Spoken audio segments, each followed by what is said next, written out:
DMTV, bilile kamalo bana ebele.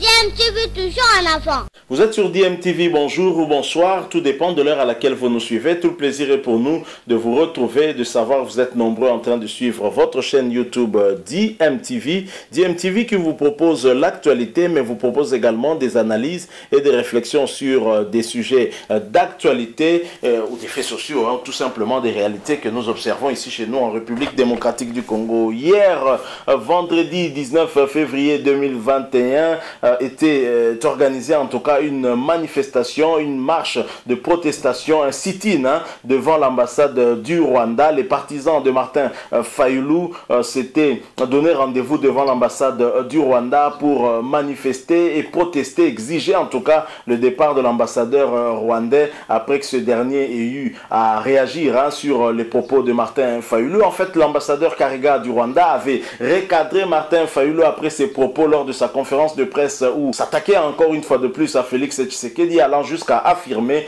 que la République démocratique du Congo était en réalité dirigée par Paul Kagame, président du Rwanda, et cela depuis Joseph Kabila. L'avènement de Félix Tshisekedi n'y a rien changé puisque Paul Kagame restait toujours maître ici en République démocratique du Congo, et ses propos avaient suscité une réaction immédiate de l'ambassadeur rwandais qui avait recadré Martin Fayulu, ce qui n'a pas été accepté par ce dernier et ses partisans qui se sont donné rendez-vous en tout cas devant l'ambassade du Rwanda pour protester contre cet ambassadeur et exiger bien sûr son départ de la République démocratique du Congo. Et cette manifestation bien évidemment n'a pas été approuvée par l'autorité urbaine, et donc ça a été dispersé par la police nationale congolaise, et la police qui s'est aussi illustrée toujours par sa brutalité légendaire dont on la connaît. On pensait que cette police allait peut-être changer avec l'avènement du chef de l'État Félix Antoine Tshisekedi qui vient avec un seul mot d'ordre, état de droit, mais cette police qui n'a visiblement pas changé ses méthodes, on l'a vu encore à l'œuvre face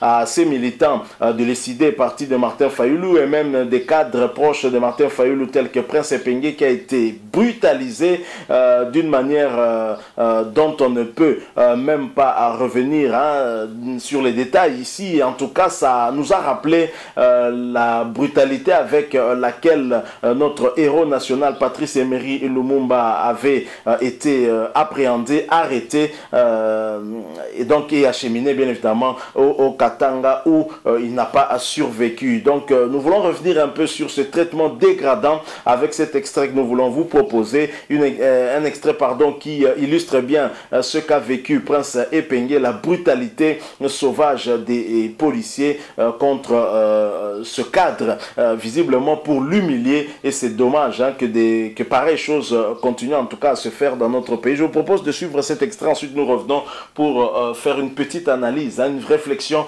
par rapport à ce que vous aurez vu et ce que nous aussi nous avons vu. Je rappelle que vous suivez votre chaîne YouTube DMTV. Si vous n'êtes pas encore abonné, s'il vous plaît, n'hésitez pas, abonnez-vous à DMTV. N'oubliez pas d'activer la notification juste en cliquant sur cette petite cloche parce qu'elle vous permettra de ne plus rien manquer des prochaines vidéos que nous allons vous proposer. Suivons cet extrait, nous nous retrouvons bien sûr tout de suite après.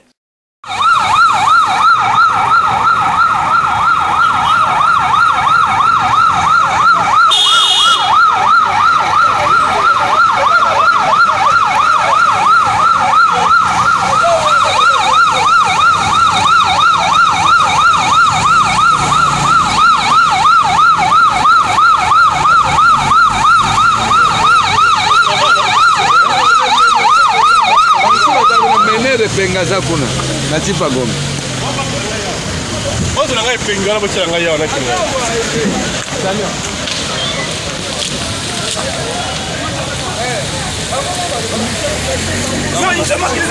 Mon téléphone nanga ibasu. Mafu téléphone nanga ibasu. Mon téléphone nanga ibasu. Personne n'a cassé. Personne n'a cassé. Personne n'a cassé. On a fait une cabine, toi les ventes de binote. On manifestait ma cabine, toi les ventes de binote. Vas-y, qui t'a fait? On m'a appelé. On m'a appelé. Faites-le entrer là-bas. Oui,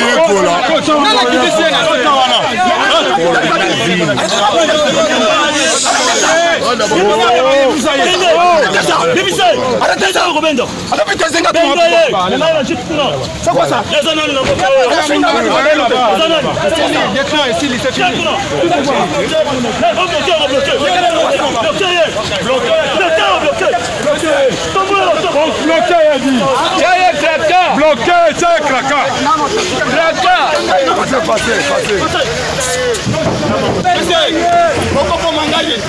Nous sommes de retour, hein. Vous venez de suivre là à Prince Epengue la manière dont il a été humilié par la police hier lors de la manifestation devant l'ambassade du Rwanda. Ce qui nous amène à nous poser la question de savoir, on est dans un état de droit ou dans un état de fimbu? Cette question vaut vraiment son pesant en d'or, hein, parce qu'on se croirait en 1961 lorsque Patrice Emery Lumumba avait été traité de la même façon avant d'être livré au Katanga, avec la suite que nous connaissons malheureusement. L'état de droit sans droit de l'homme, sans nouvelle façon d'agir dans le respect de la présomption d'innocence démontre qu'il y a encore beaucoup de chemin à parcourir pour parler d'état de droit. Oui, c'est vraiment malheureux ce que nous venons de voir, hein, au travers cette vidéo que nous venons de vous proposer, et nous nous posons finalement la question de savoir, est-ce que nos policiers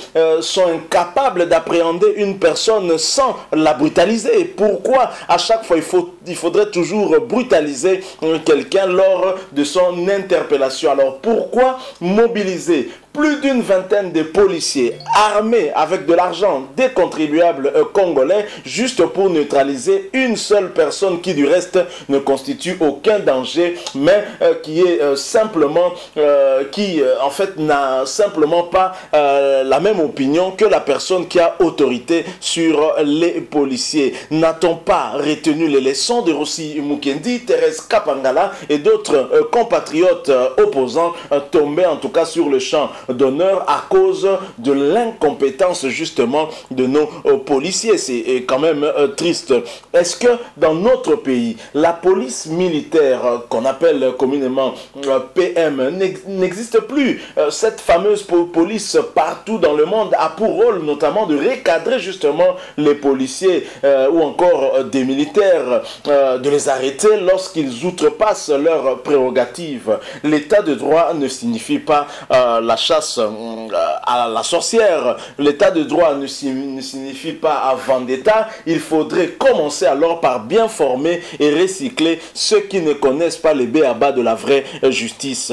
Je pense qu'on parle réforme, on est en train d'attendre l'avènement en tout cas de ce prochain gouvernement. Il y a déjà un formateur, le Premier ministre Jean-Michel Samaloukonde, qui a été nommé par le chef de l'État Félix-Antoine Tshisekedi, et nous espérons que parmi les réformes attendues, on va certainement aussi faire des réformes, notamment au niveau de nos forces de l'ordre, surtout nos forces de police. C'est quand même triste parce que si nous voyons des situations qui sont arrivées par des militants de droits de l'homme tels que Floribert Chebeya et son chauffeur Fidel Bazana, tués par des policiers qui viennent même finalement d'avouer leurs crimes alors qu'ils étaient tout simplement en train de militer pour un état de droit, et aujourd'hui voir que ceux qui ont toujours milité dans l'opposition pour les droits de l'homme et qui sont au pouvoir aujourd'hui, accepter de tels agissements, accepter de voir des policiers continuer à procéder de la même manière, de la même façon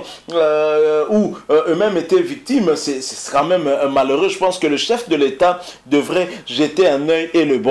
Parce que finalement, on se posera la question de savoir si ces policiers qui agissent ainsi ne le font pas pour saboter l'action du chef de l'État. Je me souviens un jour, le chef de l'État qui était face aux policiers qui avaient été envoyés, en tout cas en nombre, autour de la résidence du Sphinx de Limete et du siège de l'UDPS, nous sommes là à Limete, et Félix Tshisekedi qui parlait justement à ces policiers-là au travers leur commandant et leur disait que le combat que nous menons, c'est aussi pour vous. Ce combat, c'est aussi pour vos familles. Et comment expliquer qu'aujourd'hui Félix Tshisekedi au pouvoir, que cette police puisse procéder toujours de la même manière? Je pense qu'il y a un problème de formatage qu'on doit faire au niveau de cette police-là, je crois. La réforme doit être prise au sérieux au niveau de la police, sinon l'état de droit ne servira à rien si la police, qui constitue en tout cas l'instrument justement qui permet d'arriver jusqu'à cet état de droit, continue à travailler avec ce genre de méthode. Ce n'est pas normal. Je pense que l'image que nous venons de voir où Prince Epenge a été arrêté, mis dans des conditions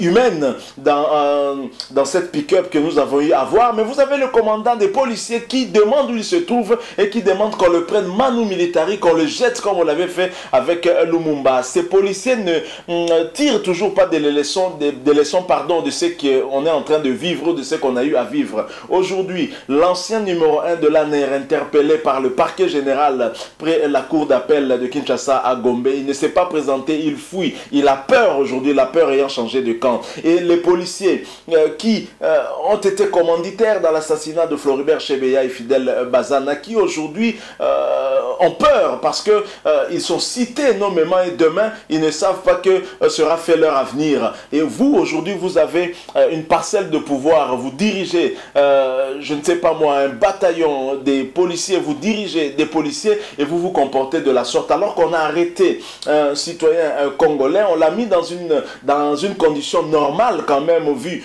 son rang de cadre, parce que les autres étaient quand même derrière, mais vous donnez l'ordre qu'on puisse le sortir de là où il était, qu'on le prenne manu militari, qu'on le jette comme un sac de foufou. Je pense que ces choses doivent changer. Ce n'est pas sous Félix Antoine Tshisekedi qu'on devrait voir de telles situations. Est-ce que Félix Antoine Tshisekedi est devenu chef de l'État pour qu'il n'y ait plus d'opposants dans ce pays? Félix Antoine Tshisekedi est devenu président pour nous ramener à l'époque du impère parti-État où l'on disait Tatabo Moko, Mamabo Moko. Non, non, je ne pense pas et personne n'acceptera cette situation-là. Félix Antoine Tshisekedi est là pour une seule promesse, nous amener vers un état de droit, renforcer les acquis de la démocratie si acquis il y a, et ce n'est pas pour nous retourner en arrière. Et je pense et très sérieusement que la police doit revoir sa façon de travailler, ou du moins les autorités, ceux qui ont en tout cas une parcelle de pouvoir sur cette police, doivent travailler pour la réforme au sein des polices afin que ces derniers puissent savoir quelles sont les limites dans le cadre de leur mission, sinon ça ne va pas, ce n'est pas normal. Cette image est choquante, on ne peut pas se bomber le torse et être content tout simplement parce qu'il s'agit d'un opposant, parce que hier Félix Antoine Tshisekedi s'était retrouvé dans des mêmes conditions et c'est inacceptable, et je pense qu'il doit être le premier à ne pas accepter cela, lui qui s'est d'ailleurs insurgé contre les Djalé Losseux qui chantent matin, midi, soir sa louange. Il ne veut pas de ça. Il est temps maintenant que nous puissions travailler chacun en ce qui le concerne, et je pense que ce genre d'image n'est pas bonne à voir en tout cas, et honte à celui qui avait en tout cas la charge de commander cette police là sur le terrain. Voilà ce que nous avons voulu partager avec vous. Merci à vous que nous avez suivis. Si vous avez aimé, laissez-nous un like. Vous avez une opinion, un point de vue à partager avec nous, laissez-nous un commentaire, mais surtout merci aussi de vous abonner à cette chaîne DMTV. N'oubliez pas d'activer la notification, juste un clic sur cette petite cloche parce qu'elle va vous permettre de ne plus rien manquer des prochaines vidéos que nous allons vous proposer. Encore une fois, merci à vous qui nous avez suivis. Nous espérons vous retrouver très prochainement avec un autre sujet d'actualité. En attendant, portez-vous bien et DMTV vous dit au revoir.